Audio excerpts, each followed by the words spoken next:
Have you ever noticed how your mind never stops talking? Even when everything around you is peaceful, your thoughts whisper, "What if it goes wrong?" You're lying in bed, safe, yet your mind is already building problems that don't exist. That's not life stressing you out, that's your untrained mind. The Buddha once said, "The mind is everything what you think you become." But imagine for a moment, a mind so calm that even when life falls apart, it doesn't shake. A mind so disciplined that worry knocks and no one answers. That's not fantasy, that's training. Just as muscles are trained to grow stronger, your mind can be trained to stop reacting, to stop imagining worst-case scenarios, to stop suffering before anything even happens. Today, we're not just going to talk about peace, we're going to train for it. You're about to discover 7 Buddhist techniques that will rewire your mind, silence the noise of fear, and awaken the calm warrior within you. 1. Train the mind to watch the storm, not enter it. The human mind is restless by nature. It has a habit of running into every storm it sees, chasing every fear, every what if, every imagined disaster. You might notice how one small thought, like, "What if I fail?" or "What if they don't like me?" can suddenly pull you into an entire world of anxiety that doesn't even exist yet. The Buddha taught that this restlessness is the root of suffering. When awareness forgets its place and dives into the chaos of thoughts, we become lost in illusions created by our own mind. To train your mind means to remain seated as the observer, not to jump into the storm, but to watch it. This is what the Buddha meant when he said, "Be the witness of your thoughts." Imagine sitting by a window during a thunderstorm. You can see the lightning, hear the thunder, and watch the rain pour down, but you remain inside, untouched, safe, and calm. That's how awareness works. The storm of worry can rage as it pleases, but you learn to stay in your inner room of peace, watching without being dragged into it. Every worry begins when awareness leaves its seat and enters the storm. The moment you say, "This thought is mine," you become trapped inside it.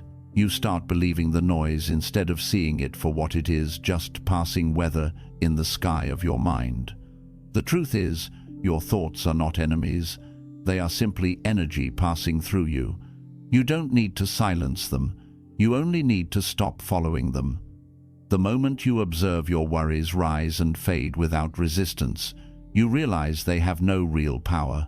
They only grow when you feed them with attention. This is the first step toward true mental freedom, learning to let the storm happen without losing your sky. Because the sky never fears the thunder, it simply allows it to pass. Likewise, of your true self, the silent observer within remains untouched by the chaos of thought. The practice is simple but profound. When a worry appears, pause, take a slow breath. Instead of saying, "I am worried," say, "There is a worry." Feel the difference in energy. One binds you, the other frees you. Over time, this awareness becomes stronger than your fear. Remember, the goal is not to stop the storm. That's impossible. The goal is to recognize that you are not the storm, you are the vast, open sky above it. The more you practice watching without reacting, the calmer your inner world becomes. Eventually, even when life shakes and roars, your mind will stay still, grounded, and clear. That is when you truly begin to live, not as a slave to thoughts, but as a master of your mind. 2. Turn worry into presence. Worry is like a thief that steals your peace by dragging your mind into places that don't even exist yet. It lives in 2 directions, one foot in the past, replaying mistakes that can't be undone, and the other foot in the future, imagining problems that may never happen. The Buddha called this the greatest illusion, to believe peace will be found anywhere but in the present moment, because the truth is, the present is the only moment that's real. The past is gone, the future is unborn, and yet our minds wander between them endlessly, creating stories that fill us with fear. When you train your mind to stay in the present, you disarm worry at its root. You begin to understand that worry cannot survive in the now, it needs imagination to live. Try to notice how your body feels when you start worrying. Your breath becomes shallow, your heart beats faster, your mind races ahead. That's because worry disconnects you from the body, pulling you into a world of mental noise. To heal that, you must bring your attention back to the sound of your breath, the rhythm of your heartbeat, the feeling of your feet touching the ground. This is what the Buddha meant by mindfulness, not just sitting in meditation, but being fully alive in this very moment. When you wash your hands, feel the water. When you eat, taste the food without rushing. When you breathe, notice the air entering and leaving your body. Every time your mind drifts into fear, gently guide it back to now. It's like training a wild horse. It will try to run away again and again, but with patience, it learns to stay still. The more you practice this, the easier it becomes to stay anchored even when life feels uncertain. Worry feeds on distance from the present. But the present moment is safe. It's the only place where life is truly happening. If you think about it, most of your worries are not about what's happening right now, but about what might happen later. So ask yourself, what is real right now? You'll realize that in this exact second, you're breathing, your heart is beating, and you are alive. Everything else is a thought. The mind may whisper, but what if? Yet the body, when listened to, always answers, I am here. The more you return to this truth, the more peaceful your existence becomes. You start to notice that joy, love, and clarity all live in the same place, the present. The past holds memories, the future holds possibilities, but peace can only be found here, now, in this heartbeat. Once you understand that, worry loses its foundation. You'll stop trying to escape into imaginary timelines and instead start living in full awareness of the moment before you. That is how presence transforms worry, not by solving it, but by showing that it was never real to begin with. 3. Let silence answer what fear cannot. There comes a point when the mind, tired of its own noise, begins to crave stillness. Yet, when silence appears, most people feel uneasy. They rush to fill it with a phone, a conversation, or a distraction, because silence reveals what we've been avoiding, our own thoughts. But the Buddha taught that silence is not emptiness, it's the space where truth begins to speak. When you stop running from silence, you start hearing what worry was trying to hide all along. Worry is born in noise. It thrives in mental chatter, the constant replay of what if and what now. It feeds on every thought you don't pause to question. When you sit quietly, the mind begins to slow down. The first few minutes may feel uncomfortable because all the suppressed fears rise to the surface. But that's exactly the point. Silence brings what's hidden into the light. The Buddha said, "Do not seek the truth, only cease to cherish opinions." When the opinions, the judgments, and the mental debates fade into quiet awareness, truth naturally reveals itself. In silence, something powerful happens. You begin to realize that thoughts come and go, but the awareness that watches them never moves. That awareness is your true self, the observer untouched by noise, worry, or fear. The more you sit in silence, the more you strengthen your connection to it. Slowly, the restless waves of the mind settle, and clarity begins to appear like the reflection of the moon on still water. You start understanding that the mind's noise was never the problem. It was your identification with it that caused suffering. Silence is not about escaping the world. It's about seeing it as it really is. When you become silent, you start noticing the subtle things, the sound of your breath, the distant hum of life around you, the space between your thoughts. In that stillness, you discover something profound. Most of what you worried about never really existed. It was only noise amplified by your attention. When the noise fades, your worries lose their power, and peace naturally returns, not as a reward, but as your original state. Make silence a daily practice. Sit for 5 minutes without judging, fixing, or analyzing. Let every thought arise and pass like clouds drifting across an open sky. You will notice that after a while, thoughts lose their sharpness, they soften and dissolve. You'll find a calm that doesn't depend on anything outside you. The world might still be chaotic, but within there will be space, stillness, and light. True wisdom grows in silence. When your mind becomes quiet, it becomes receptive. Solutions appear on their own, insights rise effortlessly, and peace becomes natural. The voice of fear cannot survive here, because fear needs noise, it needs confusion and speed. But silence exposes its fragility. The next time your mind spirals into worry, don't rush to answer it. Instead, stop, breathe, let silence respond. Because silence doesn't argue, it heals. It doesn't explain, it dissolves. In the quiet space between your thoughts, there is a deep intelligence guiding everything. You don't have to force clarity, you only have to stop interfering. The moment you surrender to silence, worry loses its voice, and your mind rediscovers its original nature, vast, peaceful, and free. 4. See through the illusion of control. One of the greatest reasons we worry is because we secretly believe we can control life. We make plans, build expectations, and cling to outcomes as if the universe should follow our blueprint. But the Buddha taught that control is nothing but a mirage, a trick of the mind that keeps us trapped in suffering. Everything in life, from the rhythm of your heartbeat to the rising of the sun, happens in harmony with causes and conditions far beyond your command. You may influence life through effort, but you can never own it. When the mind clings to control, fear is born. You worry because you want the world to bend to your will, yet life has its own flow. Think of a river.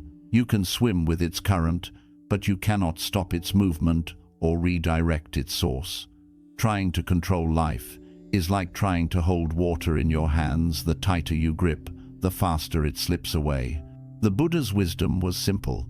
Peace comes not from control, but from understanding. When you truly understand that everything changes, you stop fearing change. The untrained mind says, "I must make this happen." The trained mind whispers, "Let me do my best, then let life unfold." Control creates tension, trust creates space, and in that space, peace grows. Imagine walking through a forest. You don't control the wind, the trees, or the path, but you can control how you walk. You can walk with resistance, complaining about the uneven ground, or you can walk with awareness, feeling each step, breathing with nature. The first path breeds worry. The second path brings freedom. Buddhist monks practice this through what they call letting go before life takes away. It doesn't mean giving up, it means releasing the illusion of ownership before loss arrives. When you accept impermanence as a truth, not a tragedy, you stop clinging. You begin to live lighter. The people you love, the things you hold, the goals you chase, all are temporary travelers in the great dance of existence. When you no longer demand permanence from what is transient, life stops hurting so much. Think about all the times worry consumed you.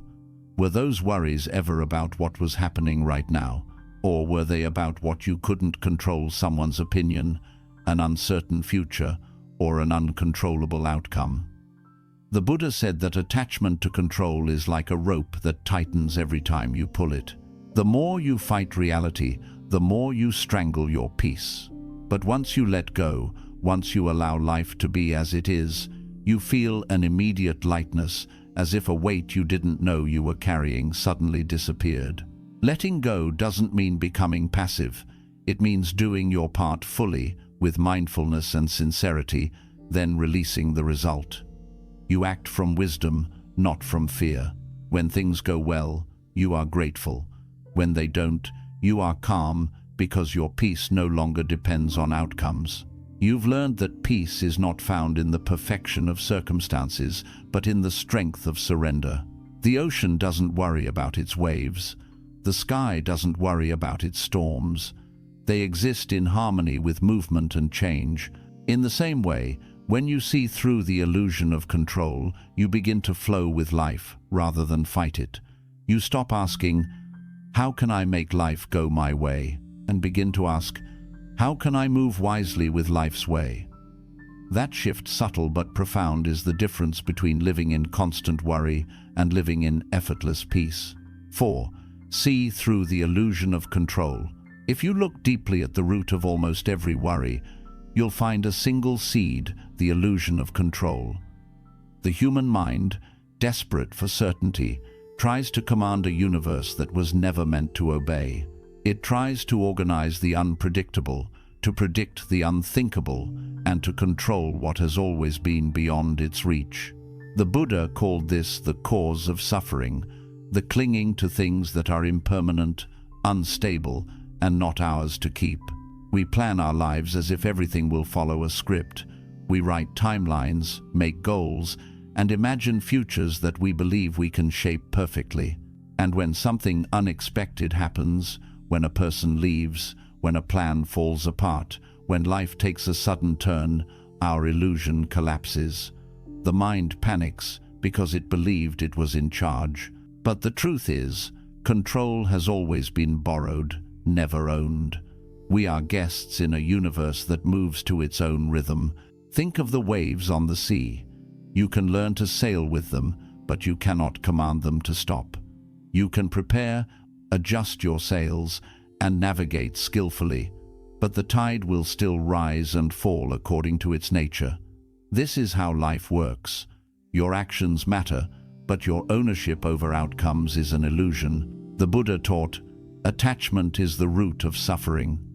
What he meant was this: the more tightly you try to control things, the more pain you invite into your heart.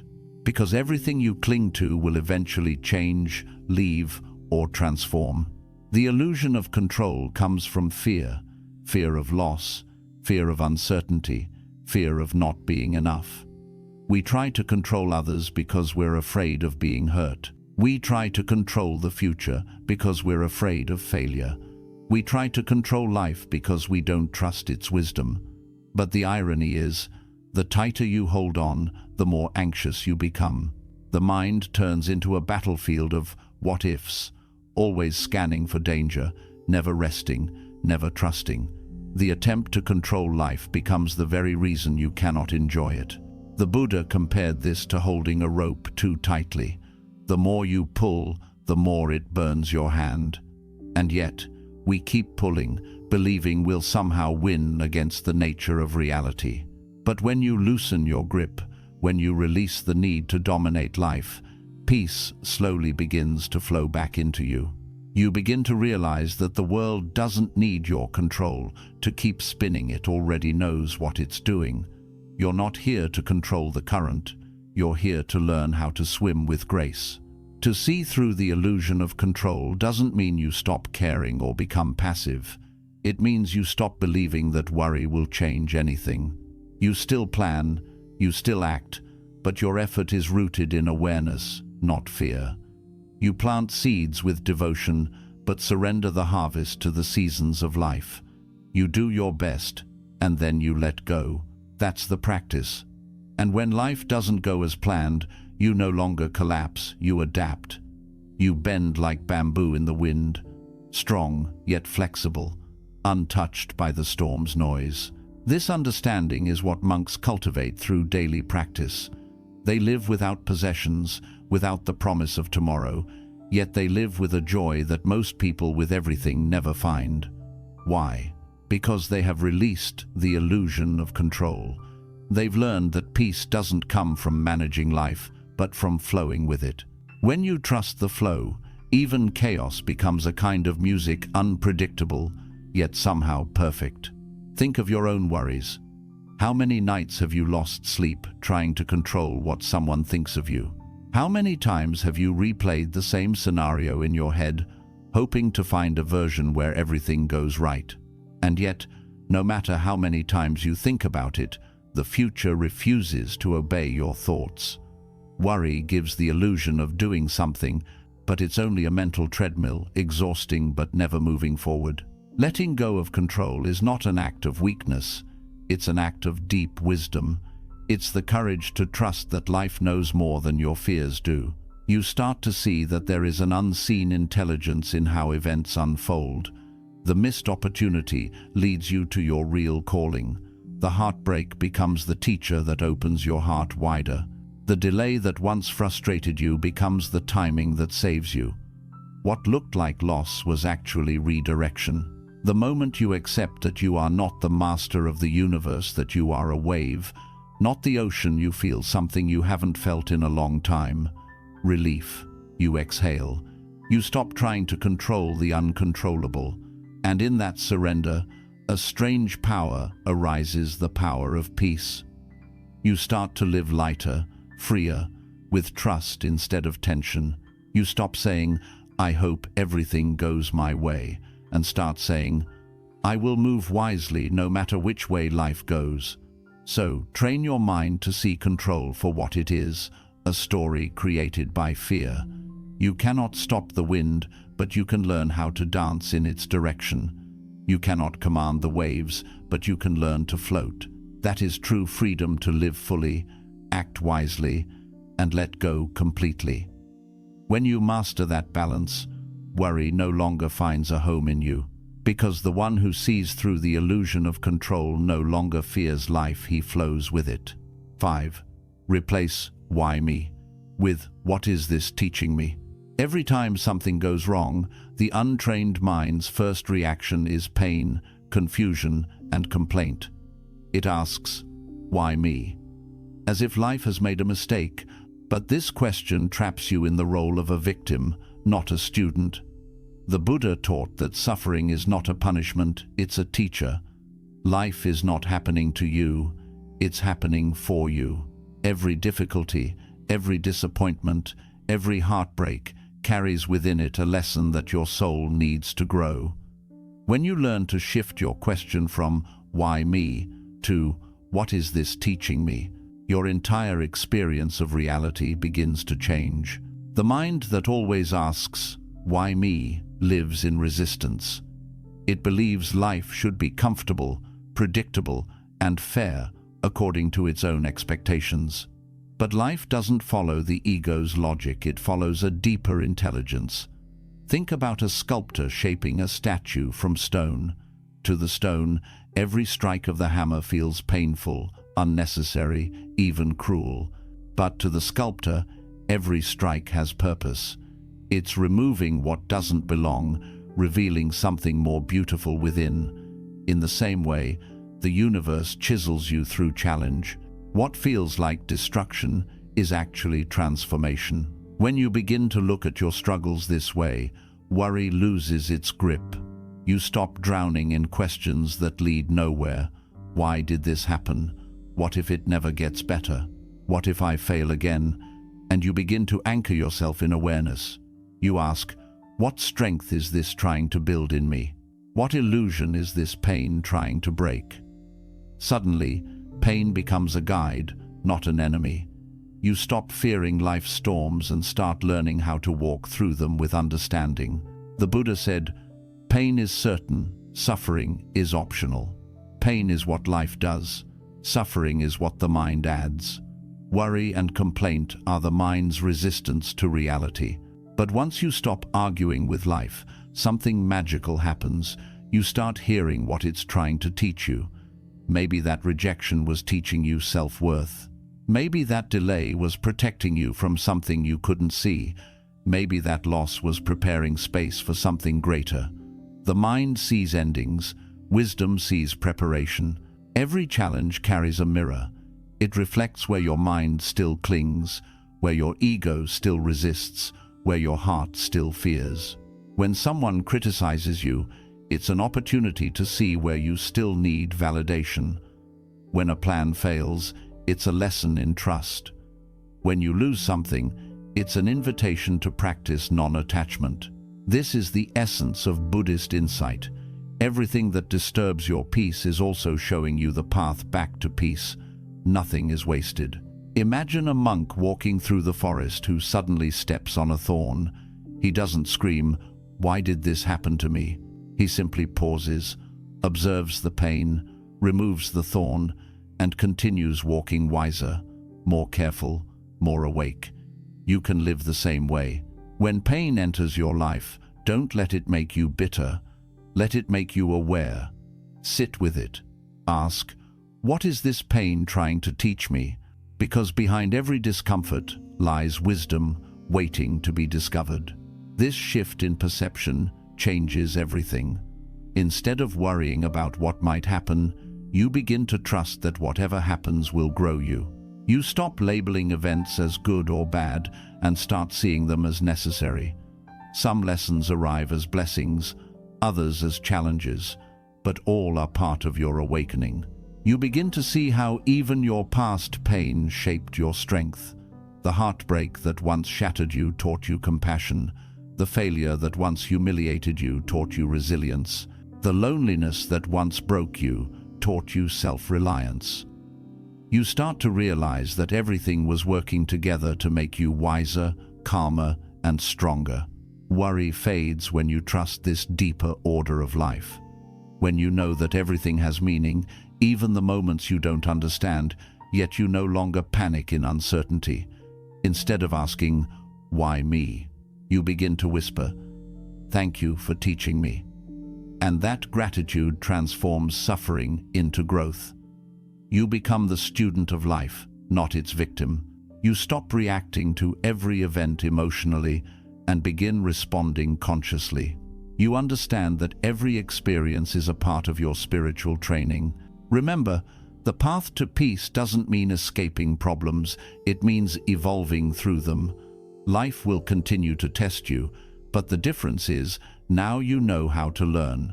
You know that behind every storm lies a lesson, and behind every lesson lies freedom.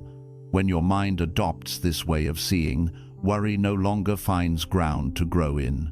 You stop living in fear of the unknown because you trust that even your struggles are sacred. So the next time life knocks you down, don't ask, "Why me?"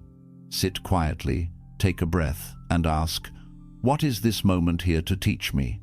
Then listen not with your mind, but with your awareness. The answer may not come as words.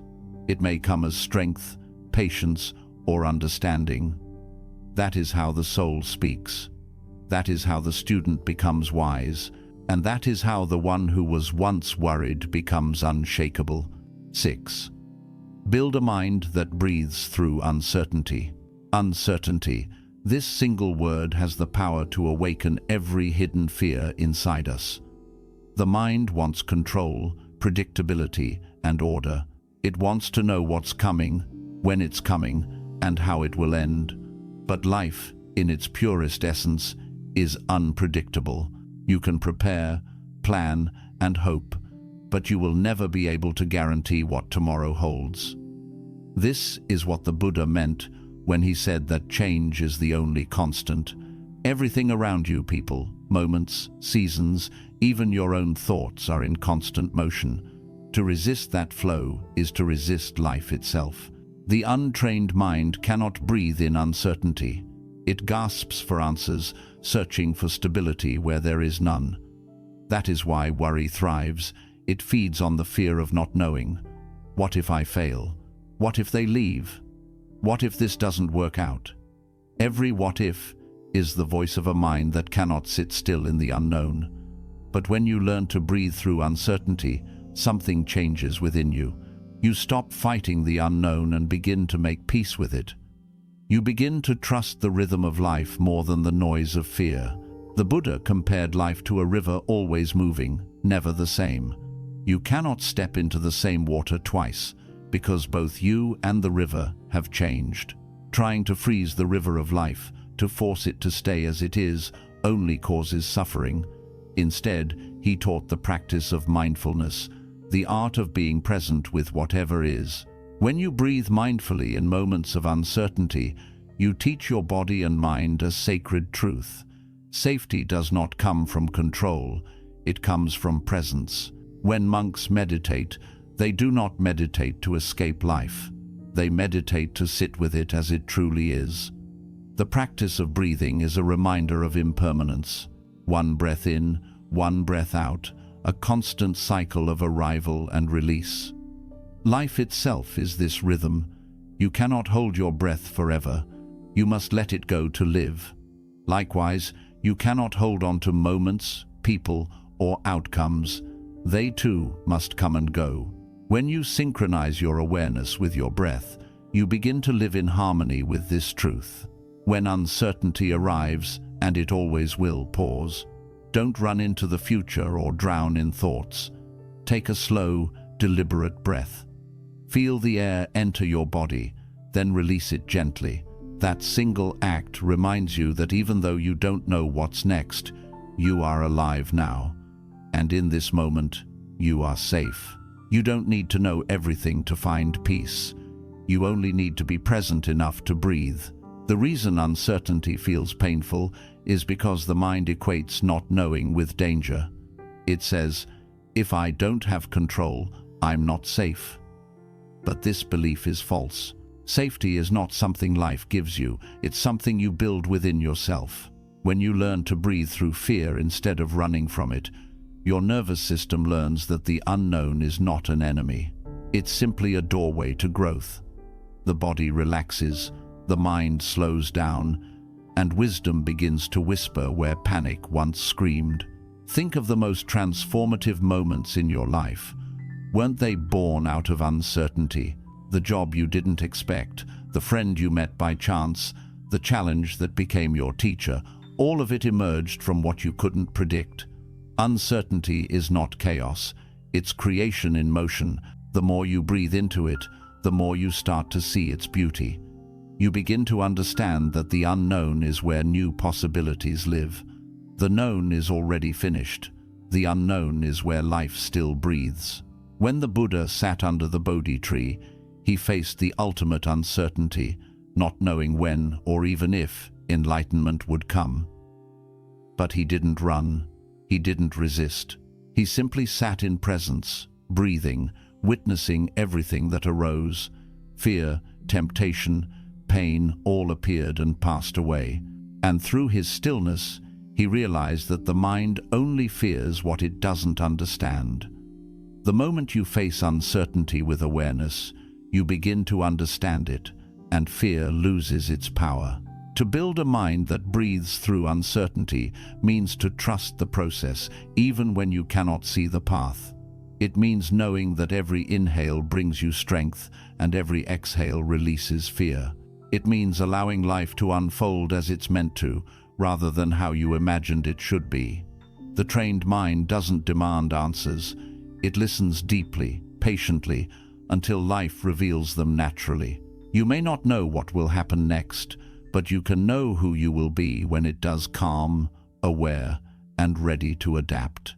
That is the true power of training your mind to stay steady in a world that keeps shifting. When you stop resisting uncertainty, you begin to experience something profound: freedom. The kind of freedom that doesn't depend on perfect outcomes or smooth roads. It's the freedom of being unshaken by what you cannot predict. So, when your heart feels heavy with what-ifs, don't fight them. Sit down, close your eyes, inhale slowly and say in your heart, I am here. Exhale and say, I am safe. Repeat until the noise softens. With every breath, you remind your mind that the present moment is enough, that life continues, breath after breath, no matter what happens next. And as this truth settles deep within you, worry begins to fade, not because uncertainty disappears, but because you have learned to breathe through it. You no longer seek control, you seek balance. You no longer demand answers, you trust the flow. And that is how the Buddha's teaching becomes alive within you, not as an idea, but as a living experience of peace in motion. Shedem. Practice compassion toward yourself first. If you listen closely to the voice of worry, beneath every anxious thought, every fearful scenario, every restless night, there is a quiet whisper repeating one message over and over: I am not enough. The mind worries because it believes it must fix, prove, or perfect itself before it deserves peace. But the Buddha taught that compassion must begin where suffering begins, and suffering always begins within. Before you can calm the world, before you can love others, you must learn to extend the same tenderness to yourself that you've been denying for years.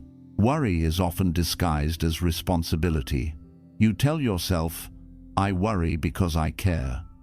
You worry about your future, your family, your mistakes, your reputation, convincing yourself that anxiety is the price of being a good person. But in truth, worry is not care.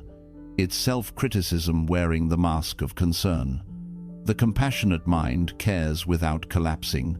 It acts wisely instead of reacting fearfully. It doesn't punish itself for not knowing the outcome. It simply does its best and lets the rest unfold. To reach that state, you must train your heart to treat yourself with gentleness instead of judgment. Imagine holding a small, trembling bird in your hands. If you squeeze too hard, you'll crush it. If you let go completely, it may fall. True compassion is the balance, the ability to hold yourself with firmness and care at the same time. The Buddha often said that just as a mother protects her only child, so should we protect our own minds with boundless love. When you cultivate compassion toward yourself, you create a space where worry can no longer grow, because worry thrives in harshness, in guilt, in self-blame. It cannot survive in warmth and forgiveness. Think of how often you speak to yourself with cruelty. When you fail, you call yourself useless. When you feel lost, you say you're weak. When you're scared, you scold yourself for not being stronger. Yet, if a friend came to you with those same fears, you'd never speak to them that way. You'd comfort them. You'd tell them it's okay to feel scared, that they're doing their best. Why do you offer that kindness to others but not to yourself? The mind heals not through punishment, but through understanding. The more you forgive yourself for being human, the more peace begins to rise from within. Self-compassion doesn't mean ignoring your flaws or avoiding accountability. It means meeting your imperfections with awareness instead of aggression. When you make a mistake, you don't have to turn it into a lifelong story of failure. You can simply say, I was unaware then, but I'm learning now. That shift in language changes everything. Guilt becomes growth. Shame becomes wisdom. Regret becomes understanding. You start to see that every version of you, even the broken ones, was doing the best it could with the awareness it had. Buddhist monks often meditate on loving kindness, repeating gentle affirmations like, may I be safe, may I be peaceful, may I be free from suffering. These are not empty words, they are medicine for the mind. Each repetition plants a seed of calmness that eventually grows into unshakable self-love. When you practice compassion in this way, you begin to notice how your body relaxes, how your breath deepens, how the tension around your heart slowly melts away. You stop fighting yourself. You start to feel at home within your own being. A compassionate mind does not mean a weak mind. It means a resilient one. Because when you no longer attack yourself, life's challenges stop feeling like personal punishments. They become experiences, not verdicts. Compassion transforms the way you handle pain. Instead of saying, why is this happening to me? You start to say, it's okay that I'm hurting. This is how I heal. When you can sit with your own suffering without running from it, you become the calm center that no storm can break. It's important to understand that compassion isn't just a feeling, it's a discipline. It's remembering, even on hard days, to treat yourself with patience. It's choosing to rest when your body is tired instead of forcing it to perform. It's forgiving yourself when you slip into old habits instead of drowning in guilt. It's learning to be your own friend when the world feels cold. The more you practice this, the stronger your inner stability becomes. You begin to radiate peace not because your life is perfect, but because your heart no longer fights itself. When compassion becomes your default response, your relationship with worry changes entirely. You no longer scold yourself for feeling anxious. Instead, you meet that anxiety with gentle curiosity. You ask, "What is this fear trying to show me?" And because your inner dialogue is kind, your nervous system begins to relax. You stop spiraling into panic and start resting in awareness. This is not theoretical, it's biological. Compassion activates calm. It rewires the mind from survival to serenity. Over time, you realize something profound. Peace doesn't come from solving every problem. It comes from softening your relationship with yourself. The storms outside may rage, but inside, there's a quiet sanctuary of forgiveness and understanding. You stop demanding perfection and start celebrating progress. You stop waiting to be enough and start realizing you always were. The Buddha once said, "You yourself, as much as anybody in the entire universe, deserve your love and affection." Let those words sink in. You deserve your own kindness, not someday when you've achieved everything, but right now, in the middle of your imperfections. Because when you finally begin to treat yourself as a sacred being instead of a problem to be fixed, worry no longer finds a place to live. So train your mind to begin each day with a gentle reminder: I am human, I am learning, I am enough.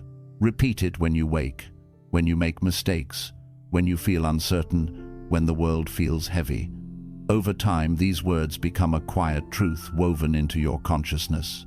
You begin to live not in fear, but in tenderness, not in striving, but in balance.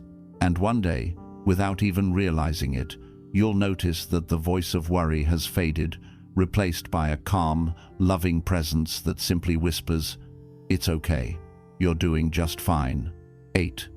The art of returning to the center, how to find calm no matter what happens. There's a moment in every person's life when chaos hits a sudden loss, an unexpected change, a plan that collapses right before your eyes. Your mind spins like a compass without direction, searching for something to hold on to. And in that spinning, worry takes over. You start imagining the worst, questioning every decision, replaying every what if. But the Buddha taught that peace isn't found by controlling the outer world. It's found by learning how to return again and again to the center within you. The center is that space of stillness that exists beneath the noise of thought, untouched by the movement of circumstance. It is the same awareness that watches your emotions rise and fall, like waves moving across a vast, steady ocean. You might not always feel connected to it, but it's always there, calm, quiet, patient, waiting for your return. Training your mind to never worry again isn't about building walls against life's storms. It's about remembering that no storm can touch the depth of the ocean beneath. When something goes wrong, the untrained mind reacts. It tightens, it resists, it asks, "Why is this happening? How do I stop it?" But the trained mind breathes. It steps back, creating space between awareness and reaction. That space is your power, the place where choice lives. The Buddha called this the practice of right mindfulness, the art of noticing everything without being swept away by it. You can't stop waves from forming, but you can choose which ones to surf. Worry thrives in movement, peace lives in stillness. That's why the moment you pause, truly pause, the spell of anxiety begins to break. When you slow your breath, your thoughts slow too, and as they slow, you begin to see that most of what worried you was never solid. It was imagination, stories created by a restless mind, trying to prepare for every possibility. You start realizing that the present moment is rarely as dangerous as your thoughts make it seem. In this simple recognition, worry begins to dissolve. Returning to your center doesn't require a temple, a meditation cushion, or hours of silence. It begins in the smallest of moments, when you stop mid-thought, feel your feet against the floor, and take a conscious breath. You might do this in traffic, during an argument, or while reading a message that stirs your heart. These are the real dojos of the mind, the moments when practice becomes life. Every time you breathe consciously, instead of reacting impulsively, you're reminding your mind where home truly is. The Buddha once compared the mind to a pot of muddy water. If you keep stirring it, it will always remain cloudy. But if you set it down and let it rest, the mud settles and the water becomes clear. That is the art of returning to your center, not by forcing calm, but by allowing stillness to naturally emerge when you stop reacting. Clarity doesn't come through control, it comes through patience. And when clarity appears, worry has nowhere left to hide. Life will always test your balance. There will be days when fear tries to pull you out of alignment, when your mind screams that everything is falling apart. But remember, calm is not the absence of chaos. It's the ability to stay grounded within it. You can walk through fire without being burned when you remember that your peace is internal, not circumstantial. A storm can rage around a mountain, but the mountain doesn't move. In the same way, your awareness remains unshaken beneath the noise of worry. This is why Buddhist masters train the mind daily not to escape suffering, but to become unmoved by it. Through meditation, through awareness, through breath, they strengthen the muscle of returning. The goal isn't perfection, it's consistency. You may lose balance 100 times a day, but each time you return to the center, even for a few seconds, you weaken the habit of worry. Eventually, returning becomes so natural that even when fear appears, you meet it with calm recognition. Ah, another wave, but I am the ocean. To deepen this practice, learn to anchor yourself in physical awareness whenever anxiety rises. Focus on sensations, your hands resting on your lap, the air touching your skin, the gentle rhythm of your breath. These anchors remind the mind that you're safe in the present moment, because worry can't survive in the now, it always lives in the imagined future. When you return to your center, you reclaim your mind from that imagination and bring it back to reality. Another way to strengthen this awareness is through compassion. When your mind wanders into fear, don't attack it, guide it home with kindness. Say softly to yourself, it's okay to feel uncertain. It's okay to not know. The moment you speak to yourself with love, your nervous system begins to relax. The body releases its grip, the mind loosens, and awareness expands. The journey from fear to calm isn't forced. It's gentle, compassionate, and repeated as many times as it takes. Over time, you begin to live differently. You still face challenges, but your inner reaction changes. Instead of being thrown off balance, you pause and return. You stop expecting the world to stay still. You focus instead on staying still within it. You understand now that the mind doesn't need to be fixed. It needs to be guided back, again and again, to that place of quiet strength that has always been inside you. The greatest freedom you'll ever experience is realizing that peace is portable. You don't have to wait for the perfect day, the perfect relationship, or the perfect moment to feel calm. You carry your center wherever you go. It's in your breath, it's in your awareness, it's in your willingness to stop running from yourself. So, the next time life shakes you, don't resist it, return. Return to your breath. Return to your body.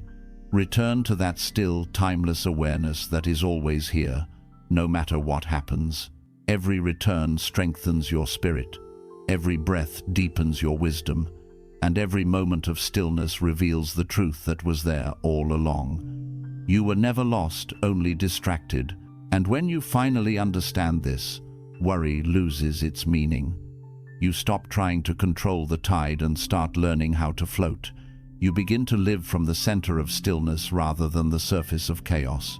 That is the art of training the mind not to escape the storms of life, but to remember, even in the darkest night, that beneath the surface, the ocean of your being is forever calm. 9. Let go of the need to be certain. Find freedom in not knowing. At the heart of all worry lies one silent demand, the need to be certain. The mind whispers, "If only I could know what will happen, then I could finally relax." It clings to this belief as if certainty were the gatekeeper of peace. But the Buddha taught the opposite. He revealed that it is our obsession with knowing that traps us in suffering, and that freedom is found not in certainty, but in our ability to rest peacefully in uncertainty, to trust life even when we don't understand it. Think of the times you've stayed awake at night, replaying endless possibilities, trying to figure out what's coming next. You imagined every outcome, every mistake, every conversation that hasn't even happened yet, and still, the future remained silent. Because the truth is, no matter how much you think, life will not reveal its secrets early. The more you chase certainty, the further it runs. It's like trying to grab smoke. The harder you reach, the less you hold. The mind believes certainty equals safety, but the Buddha taught that real safety comes from understanding impermanence, that nothing is fixed, nothing is final, and nothing needs to be. Every sunrise is different, every breath is new. The tree outside your window, the cells in your body, even your thoughts right now, all are changing in ways you cannot see. So why demand certainty from a world that was designed to evolve? When you learn to let go of the need to know, something shifts. The weight on your chest begins to lift. You realize that uncertainty isn't chaos, it's the open field where possibility lives. The mind that needs to know every answer is a prisoner of fear. The mind that accepts not knowing walks freely in peace. This is what Buddhists call beginner's mind, a state of openness, curiosity, and trust. It's like standing at the edge of a forest, not needing to see the whole path, but trusting that each step will reveal the next. The Buddha said, "If your mind becomes clear and still, the unknown becomes a friend, not a threat." That stillness doesn't come from trying to predict the future. It comes from surrendering to the present moment. You begin to understand that life doesn't need to be fully known to be lived fully. The moment you accept uncertainty as part of existence, worry begins to lose its power. You no longer live in constant anticipation, you live in observation. You stop trying to guess the next chapter and start reading the one that's here. Consider a candle in the dark. The flame doesn't light the entire room at once. It only reveals what's around it, one moment at a time. Yet, the candle continues to burn without fear. That's how awareness works. You don't need to see your whole future, just the next breath, the next action, the next lesson. When you learn to walk with faith instead of fear, you begin to see that not knowing is not a weakness. It's a sacred space where life can surprise you. Most of our worry comes from the mind's belief that I must have a plan for everything. But in the Buddhist way, planning without attachment is wisdom, planning with obsession is suffering. You can prepare, but you cannot predict. You can act, but you cannot control the result. To live skillfully is to do your part fully, then release the outcome completely. It's to say, I don't know how this will unfold, but I trust that life knows what it's doing. That simple shift turns anxiety into faith. The need for certainty also blocks our ability to grow. When everything is known, nothing can change. When you cling to fixed beliefs, you close the door to new understanding. Letting go of certainty means letting go of rigidness. It's the willingness to say, maybe there's another way to see this. That openness is where wisdom enters. Because truth is not something you possess, it's something that unfolds as you walk with awareness. In meditation, monks are trained to sit with discomfort, physical pain, restless thoughts, or silence that feels endless without trying to escape it.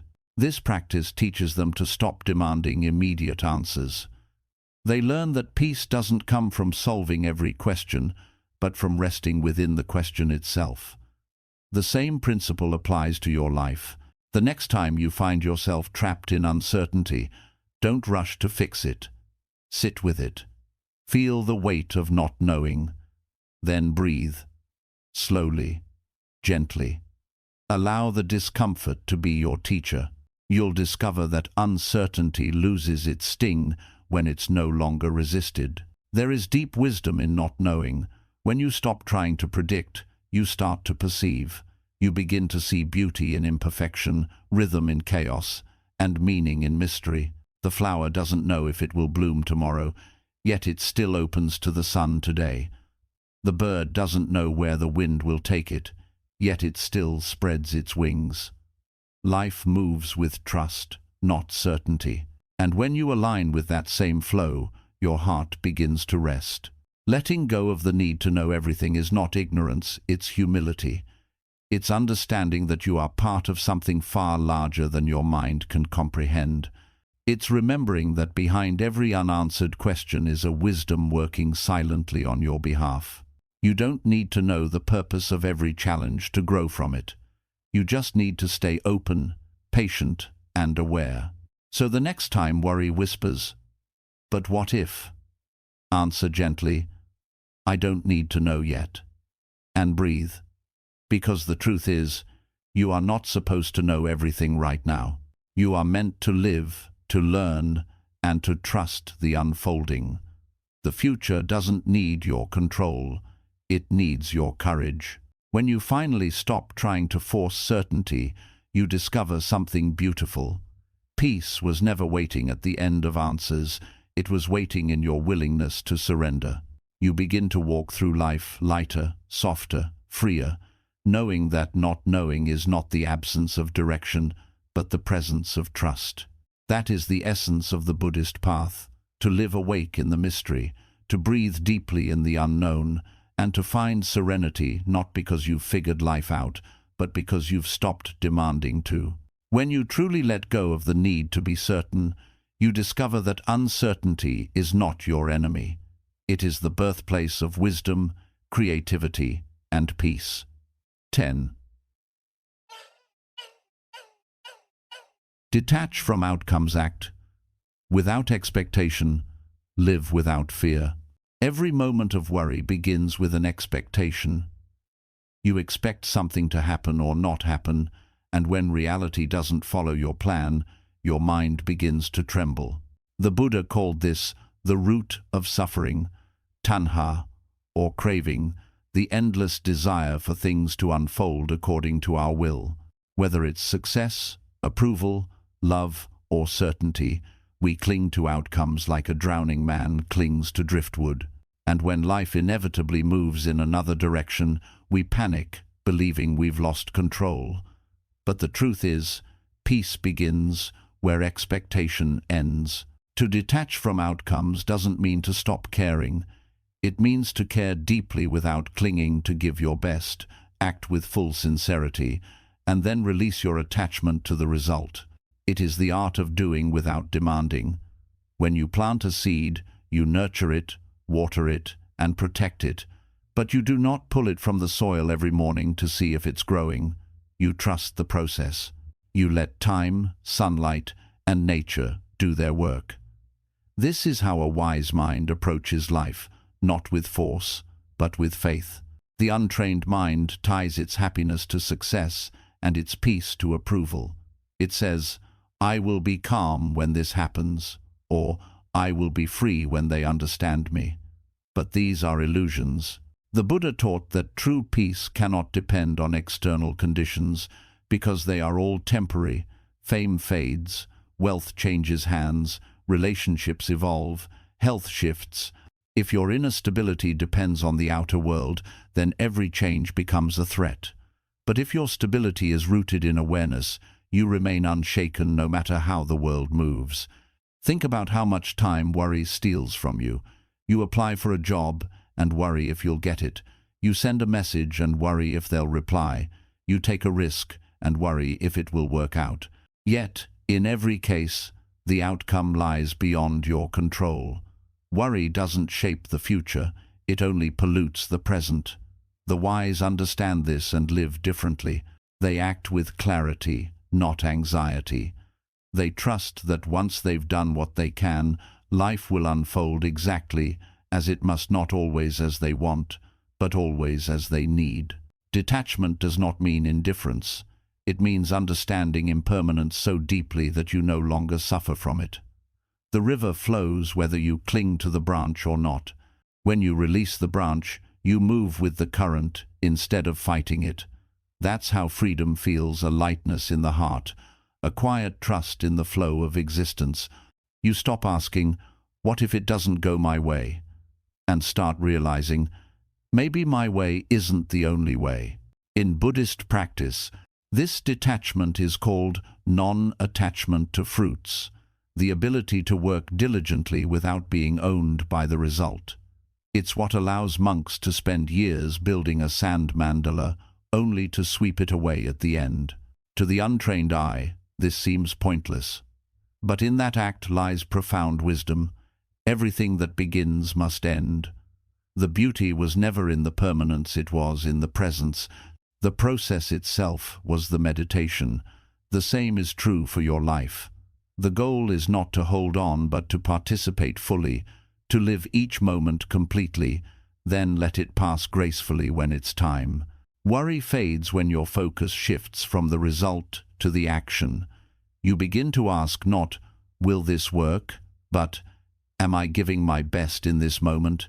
That shift frees you, because you can't control how people respond, but you can control your intention. You can't control the weather, but you can control your attitude. You can't control what comes next, but you can control how open and prepared you are for it. The moment your energy returns to the now, your mind becomes peaceful again. The Buddha once said, "Do not dwell in the past, do not dream of the future, concentrate the mind on the present moment." Detachment is living this teaching in motion. It is the practice of meeting life as it is, without dragging the weight of should behind you. When things go your way, you are grateful. When they don't, you are calm. You begin to trust that even disappointment is part of the path. Every ending redirects you toward what's meant for you. Every closed door carries a hidden lesson. The deepest freedom comes when you realize that no outcome can truly harm you, because what you are is not bound by outcomes. The body can lose, the mind can fail, the world can change, but your awareness, the quiet watcher within, remains untouched. That awareness is your true home. When you learn to live from that space, life stops feeling like a series of tests and starts feeling like a dance. You move with the rhythm instead of resisting it. Practice this every day in small ways. When something doesn't go as planned, pause and breathe. Instead of asking, "Why did this happen?" and say, "Let's see where this leads." When you face uncertainty, remind yourself, "My job is to act, not to control."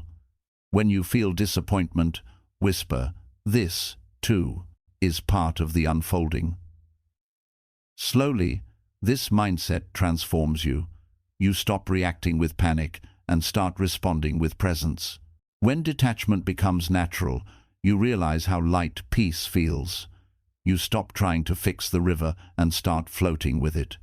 You stop needing guarantees and start trusting experience. You stop seeing loss as punishment and start seeing it as preparation. Life no longer feels like something to win or survive. It becomes something to witness, moment by moment, with open eyes and a steady heart. So let go, not because you don't care, but because you finally understand. You can love without clinging, give without expecting, act without demanding. That's the true essence of freedom. You stop measuring your worth by what happens to you and start defining it by how you respond. You stop needing every ending to make sense because you trust that life itself is the greatest teacher. When you live this way, worry has nowhere to stay. It may knock on your door, but it no longer finds a home. You've built a space too peaceful for fear to enter a life guided not by the pursuit of outcomes, but by the calm confidence that no matter what happens, you remain whole. 11. The mind as a mirror, how to reflect without absorbing. There is a deep wisdom in the Buddha's teaching that the mind, when trained, becomes like a mirror. It reflects everything clearly, joy and sorrow, gain and loss, love and pain, yet it absorbs nothing. The untrained mind, however, doesn't reflect, it reacts. It clings to pleasure, resists pain, and takes everything personally. Every word becomes an attack, every setback becomes an identity, every emotion becomes a cage. This is why most people live in constant worry. They believe everything that appears on the surface of the mind is who they are. But the Buddha taught, you are not the reflection, you are the mirror itself. To train the mind to never worry again, you must learn the art of non-absorption. It means allowing every thought, every feeling, and every situation to arise and pass without labeling it as good or bad, without claiming it as mine. Just as a mirror reflects both the beautiful and the ugly without judgment, the wise mind allows experiences to flow without resistance. This is not cold detachment, it's spiritual clarity, the realization that clinging to experiences, whether pleasant or painful, is the true cause of suffering. Imagine standing by a lake at dawn. The water is so still, it reflects the mountains perfectly. Then the wind comes, rippling the surface, and the reflection breaks. The mountains are still there, but you can no longer see them clearly because the water has lost its stillness. The same is true of your mind. When worry and fear stir it constantly, you lose sight of truth. Everything becomes distorted. Small problems appear enormous. Temporary challenges feel permanent. But when the mind returns to stillness, clarity returns. You begin to see things as they are, not as your emotions exaggerate them.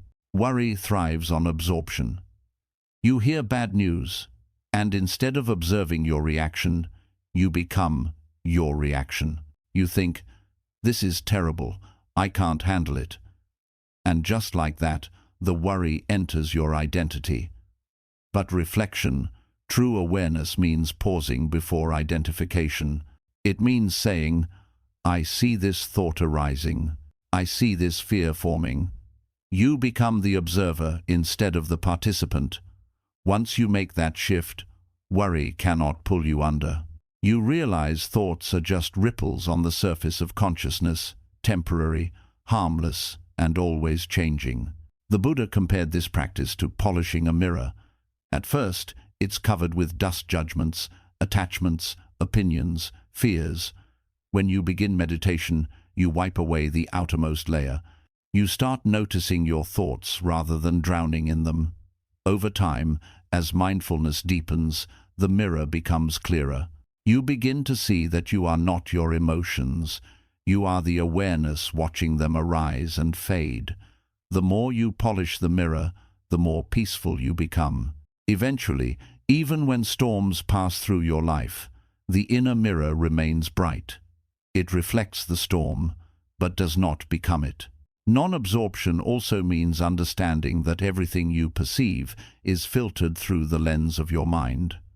When the mind is cloudy, even the brightest day seems dark. When it's calm, even difficulties appear manageable. The problem was never the world, it was the fog on the mirror. When you remove the fog through mindfulness, you stop reacting to appearances and start seeing essence. The Buddha called this seeing things as they truly are, a vision so clear that worry has no room to grow. One of the most profound examples of this teaching comes from the story of a monk who meditated near a river. Each day, he would watch the water carry away leaves, twigs, and reflections of the sky. One morning, a traveler asked him, "How do you remain so calm while the world is full of suffering?" The monk smiled and replied, "Because I have learned from the river, I let everything flow." The monk didn't deny the movement of life. He simply refused to cling to it. In that letting go, his heart remained unshaken. In your own life, this mirror-like awareness can become a daily practice. When someone insults you, instead of absorbing the words, reflect them without judgment. Feel them enter your awareness and let them pass. You will notice they lose their sting. When fear arises, don't feed it with stories. Observe it as a ripple, an energy moving through the body, and breathe. When success arrives, enjoy it, but don't make it your identity. The mirror reflects both the sunlight and the shadow without preference. Your task is to remain as that mirror, wide, still, and pure. But this doesn't happen overnight. The mirror of the mind gathers dust daily. Every distraction, every desire, every resentment clouds it again. This is why mindfulness isn't a one-time act. It's a lifelong discipline. You must clean the mirror every morning through meditation, gratitude, reflection, or silence. Each act of awareness wipes away a little dust, and each time you do, the world becomes clearer, lighter, easier to bear. You realize that peace was never lost. It was simply hidden behind the smudges of thought. As you deepen in this practice, something extraordinary happens. Even your worries become objects of compassion. Instead of hating your anxiety, you begin to see it as a wave asking for attention. You no longer say, "I must get rid of this feeling." You say, "I see you. You can stay until you're ready to leave." The moment you allow your emotions to exist without resistance, they soften, dissolve, and leave you wiser. The mirror of your mind learns to hold everything: joy, sadness, anger, love, without breaking. This is the essence of Buddhist freedom, to move through the world without sticking to it. You engage with life completely. You laugh, you love, you fail, you rise, but you do not let experiences stain your awareness. You reflect them fully and let them pass. Worry disappears because there is nothing left for it to attach to. The mirror remains untarnished, reflecting the ever-changing dance of existence with silent understanding. So train your mind to be like the mirror, receptive but untouched, aware but not entangled. When the noise of the world tries to pull you in, return to stillness. When emotions try to overwhelm you, return to clarity. When the past and future compete for your attention, return to now. In this still, reflective awareness, life continues to move, but your peace remains unmoved. Because the mirror does not chase reflections, it simply reflects. It does not cling to beauty, nor fear ugliness, it simply sees. And that is how the awakened mind lives, clear, vast, and forever free. 12. The still flame within: how to remain peaceful when the world burns. There are moments in life when everything seems to crumble at once. Relationships fall apart, plans fail, the world feels unfair, and the mind, caught in the storm, begins to scream, "Why is this happening? How will I survive this?" You try to hold things together, but it's as if life itself is testing your limits. These are the moments when worry consumes most people. They fight, resist, and drown in their own thoughts. But the Buddha taught that peace is not the absence of fire. It's the discovery of the still flame within that burns quietly, no matter how fierce the world becomes. Imagine a candle in a dark room. When the wind blows, the flame flickers, but it does not go out. It bends, adapts, and then returns to its steady glow. That candle is your consciousness. The wind is everything that happens around you: chaos, uncertainty, heartbreak, loss. You cannot stop the wind from blowing, but you can train the flame to stand firm, unwavering, alive. The Buddha's path was never about escaping the world's fires. It was about learning to burn with awareness, without being consumed. When the mind is untrained, every challenge feels like a personal attack. You lose something and think, "This shouldn't have happened." Someone betrays you, and you believe, "I'll never trust again."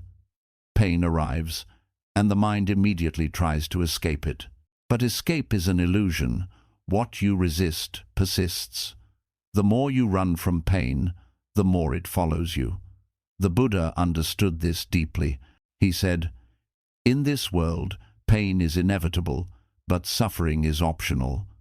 The difference lies in awareness. Pain is the fire outside you. Suffering is the fire you ignite within by fighting what is.